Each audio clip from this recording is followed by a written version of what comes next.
မင်္ဂလာပါ မင်္ဂလာပါ green bike ကိုတက်နိုင်ရဲ့ဒီဇိုင်းအသစ်နဲ့ဥယျာဉ်အသေးလေးအကြောင်းသိချင်လို့ပါဗျဘယ်လိုခေါ်လဲဘယ်လိုစိတ်ကူးရှိလဲပြောပြပါအောင် zero budget farming ပေါ့ဒါတော့ ဟုတ်ပြီ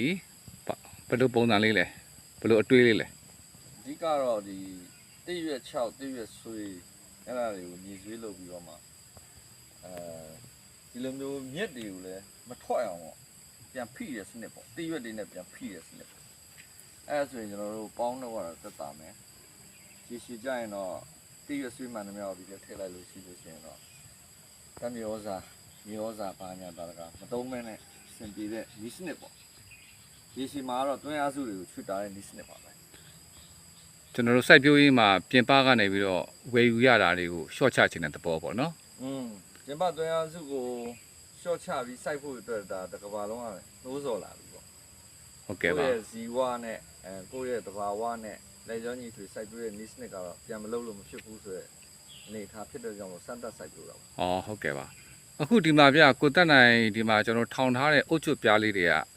နည်းနည်းလေးရှင်းပြလို့ရမလားခင်ဗျာ ဒီအုတ်ကျွတ်ပြားတော့အုတ်ကျွတ်ဆက်ရုံကနေပြီးအပယ်တွေကိုသွားယူတာပေါ့အပယ်တွေသွားယူတော့ဝချမ်းပြားလေးနဲ့ရိုက်ပြီးတော့သူ့ကိုမန္တလာပုံစံလုပ်လိုက်တာပေါ့ မန္တလာဆိုတာကရောကိုတက်နိုင်ရှင်းပြ ဝိုင်းပေါ့ဗျာ ဟုတ်ပြီ 24ပစ္စည်းပေါ့ ဟုတ်ပါပြီ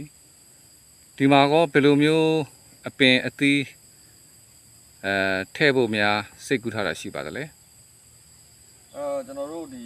လေယာနဲ့စကားပြောမယ်ဆိုရင်တော့ဟိုအနှိမ့်ဆုံးကနေအမြင့်ဆုံးပေါ့ အနှိမ့်ဆုံးကနေအမြင့်ဆုံးကိုကျွန်တော်တို့စဉ်းစားရတယ်သီးနှံတွေကိုတော့ရောပြောပြီးတော့စိုက်မယ် ဟုတ်ကဲ့